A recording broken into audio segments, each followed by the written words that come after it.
जय श्री कृष्ण। दोस्तों, हमारे सनातन धर्म की यह विशेषता है कि हमारे यहाँ हर पर्व, हर स्थान, हर परंपरा के पीछे एक गहन आध्यात्मिक रहस्य छिपा हुआ है। जब भी हम गया नगरी का नाम सुनते हैं तो पितरों की मुक्ति का स्मरण अपने आप हो जाता है। लेकिन क्या आप जानते हैं कि यह मोक्ष धाम कैसे बना? इसके पीछे छुपी हुई है एक अत्यंत अद्भुत और पौराणिक कथा। दैत्य कुल में जन्मे उस महापुरुष की कथा जिसे संसार गयासुर के नाम से जानता है।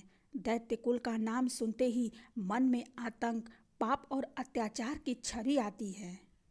लेकिन जिस प्रकार कीचड़ में कमल खिलता है, उसी प्रकार दैत्य वंश ने भी इस सृष्टि को महान भक्त और धर्मात्मा दिए। जैसे प्रहलाद और बलि, इन्हीं भक्तों की श्रेणी में एक और पावन नाम आता है, गया, जिसे गयासुर भी कहा जाता है।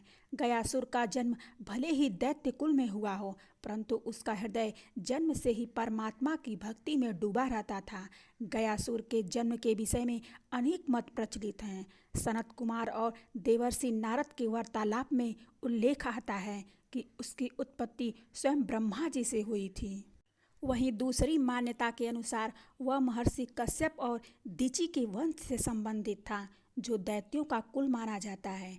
चाहे उसका जन्म कहीं से भी हुआ हो, किंतु उसकी आत्मा ईश्वर प्रेम से भरी हुई थी। उसका शरीर अत्यंत विशाल था। भागवत के अनुसार उसका शरीर 125 योजन लंबा और 60 योजन चौड़ा था।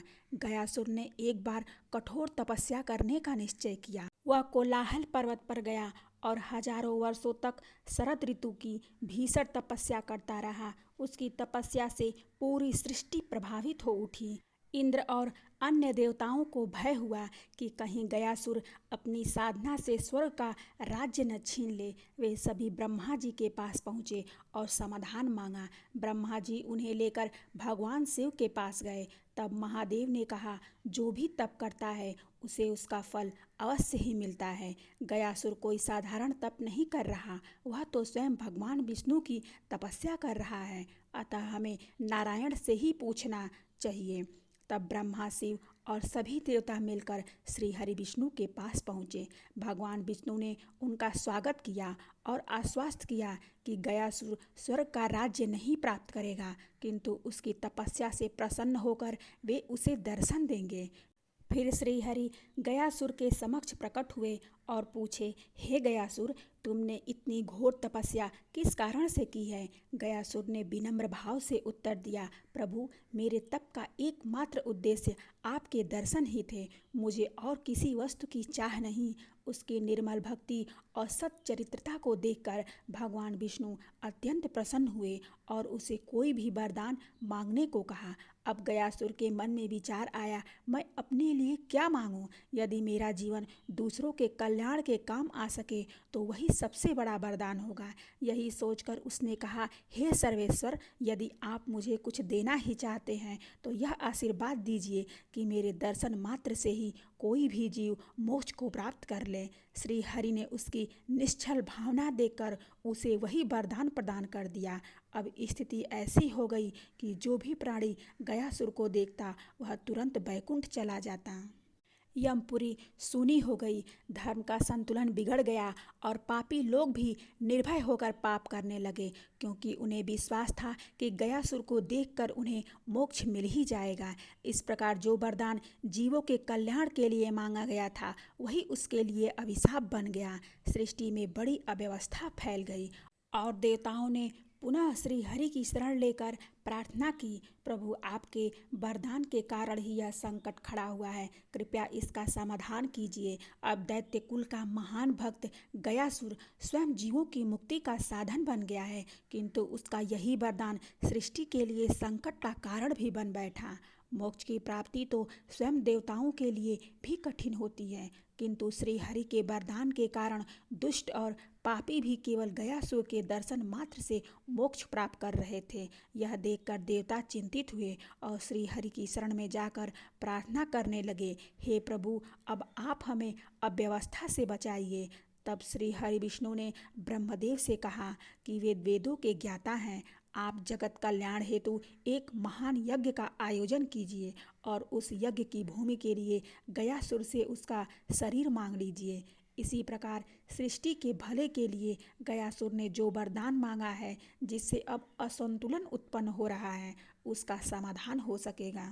यह सुनकर ब्रह्मदेव गयासुर के पास पहुँचे। जब गयासुर ने परमपिता ब्रह्मा को अपने समक्ष देखा तो उन्हें दंडवत प्रणाम करते हुए कहा, हे परमेश्वर, यह मेरा अहोभाग्य है कि आपके मुझे दर्शन हुए।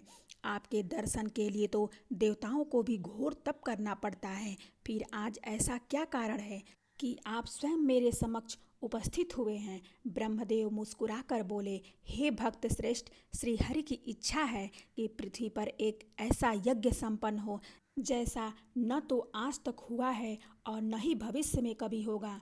उनकी इच्छा है कि उस यज्ञ का संचालन मैं स्वयं करूं, किंतु इसमें एक बड़ी अड़चन है और उसे केवल तुम ही दूर कर सकते हो। इसी कारण आज मैं तुम्हारे पास आया हूँ। यह सुनकर गयासुर प्रसन्न होकर बोला, हे परमपिता, यह मेरा सौभाग्य है कि आप जैसे सृष्टिकर्ता मुझसे किसी सहायता की अपेक्षा रखते हैं। मैं तो सदैव जगत के कल्याण के लिए तत्पर रहता हूँ। आपने जिस यज्ञ की इच्छा प्रकट की है वह निश्चय ही समस्त संसार को सुख प्रदान करने वाला होगा, अतः उसका आयोजन अवश्य होना चाहिए। किंतु कृपया मुझे बताइए कि उसमें अड़चन क्या है। मैं उस समस्या का निवारण करने का पूरा प्रयास करूंगा। तब ब्रह्मदेव ने गंभीर स्वर में कहा, हे गयासुर, श्रीहरि के अनुसार वह यज्ञ ऐसी भूमि पर होना चाहिए जो इस जगत में सर्वाधिक पवित्र हो। ऐसी भूमि जो न देवताओं, न गंधर्वों, न ही सिद्ध महर्षियों के पास है। ऐसी भूमि जिसके केवल दर्शन मात्र से मनुष्य जन्म मरण के चक्र से मुक्त हो जाए और जिसके पुण्य से जीव सीधे वैकुंठ को प्रस्थान कर सके। मुझे उस यज्ञ के लिए ऐसी भूमि चाहिए। यह सुनकर गयासुर आश्चर्यचकित रह गया और कुछ देर मौन होकर सोचने के पश्चात बोला, हे परमपिता, आपने जिस भूमि की आकांक्षा व्यक्त की है वैसी भूमि पाना असंभव है। फिर जब आप जैसे सृष्टिकर्ता भी उसे नहीं खोज पा रहे हैं तो मैं उसे कहाँ से ढूंढ सकता हूँ। किंतु मुझे स्मरण है कि एक ही स्थान ऐसा है जो आपकी सभी शर्तों को पूर्ण कर सकता है और वह है मेरा अपना शरीर। श्री हरि के आशीर्वाद से जो कोई भी मेरे शरीर के दर्शन करता है वह मुक्त हो जाता है। अतः उस यज्ञ की भूमि हेतु मैं अपना शरीर समर्पित करता हूँ। आप निश्चिंत होकर मेरी शरीर पर वह यज्ञ संपन्न करें। गयासुर के त्याग और निस्वार्थ भाव को देखकर ब्रह्मदेव अत्यंत प्रसन्न हुए और बोले, हे गयासुर, तुम वास्तव में भक्तों में श्रेष्ठ हो। अपने शरीर का इस प्रकार दान देना हर किसी के लिए संभव नहीं है। तुम्हारे इस महान त्याग के कारण तुम्हारा नाम महर्षि दधीचि के समान श्रद्धा और आदर से लिया जाएगा। तुम्हारे शरीर पर संपन्न होने वाला यह यज्ञ तीनों लोकों में अद्वितीय होगा। यह कहकर ब्रह्मदेव यज्ञ की तैयारियां हेतु अपने लोक लौट गए। इधर ब्रह्मदेव द्वारा अपने शरीर का दान मांगे जाने के पश्चात गयासुर दक्षिण पश्चिम दिशा में पृथ्वी पर गिर पड़ा। उसके चरण दक्षिण दिशा की ओर और सिर पश्चिम दिशा की ओर कोलाहल पर्वत पर जा टिका। इस प्रकार 125 योजन लंबे और 60 योजन चौड़े गयासुर के विराट शरीर पर ब्रह्मदेव स्वयं यज्ञ के लिए विराजमान हुए। जैसे ही यज्ञ आरंभ हुआ, गयासुर का विशाल शरीर हिलने लगा। तब ब्रह्मदेव ने अपने तेज से 40 ऋत्विजों अर्थात यज्ञ करने वाले पुरोहितों को उत्पन्न किया और उन्हें भी गयासुर के शरीर पर विराजमान होने का आदेश दिया। उनकी आज्ञा अनुसार 40 ऋत्विज गयासुर के शरीर पर बैठ गए, किंतु उसका शरीर फिर भी हिलता रहा। अतः ब्रह्मदेव ने सभी देवताओं को गयासुर के शरीर पर विराजमान होने को कहा ताकि उसका शरीर स्थिर हो सके।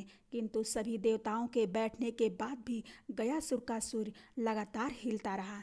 तब ब्रह्मदेव ने धर्मराज से कहा, आपके लोक में जो महान शिला है, जो वास्तव में धर्मव्रता है, उसे लाकर गयासुर के सिर पर रख दीजिए। उनकी आज्ञा के अनुसार धर्मराज ने धर्मपुरी से उस शिला को लाकर गयासुर के सिर पर रखा, किंतु वह धर्मात्मा उस अत्यंत पवित्र शिला के साथ भी हिलता रहा। क्या आप जानते हैं कि धर्मव्रता कौन थी? धर्मराज की एक धर्मपरायण और तपस्विनी पुत्री थी धर्मव्रता। उसका जीवन पूरी तरह व्रत, नियम और ध्यान और धर्म पालन में बीतता था। वह अपने पिता की तरह ही न्यायप्रिय परंतु साथ ही करुणामयी भी थी। उसने आजीवन ब्रह्मचर्य का पालन किया, घोर तपस्या की और देवताओं की भी प्रिय बन गई। उसका संकल्प था कि वह अपना जीवन केवल धर्म की रक्षा और लोक कल्याण के लिए समर्पित करेगी। आखिर धर्मव्रता का शिला रूप में परिवर्तन कैसे हुआ? धर्मव्रता ने अनेक वर्षों तक कठिन तप किया। उसकी तपस्या इतनी कठोर थी कि उसका शरीर धीरे धीरे स्थिर होने लगा और अंततः वह शिला स्वरूप में परिवर्तित हो गई। देवताओं ने उसे वरदान दिया कि हे धर्मव्रता, तुम शिला रूप में रहकर भी संसार का कल्याण करोगी। तुम्हारे ऊपर बैठकर किए जाने वाले किसी भी यज्ञ, पिंडदान और श्राद्ध से समस्त पितरों को तृप्ति और मोक्ष मिलेगा। इस प्रकार धर्मव्रता धर्मशिला या धर्मव्रता शिला कहलाने लगी। तभी से यह शिला प्रेत शिला नाम से प्रसिद्ध हुई। धर्मव्रता शिला केवल एक पत्थर नहीं बल्कि धर्म, तपस्या और भक्ति का प्रतीक है, जिसने गयासुर की कथा को पूर्णता दी और गया को पितृमोक्ष धाम बनाया।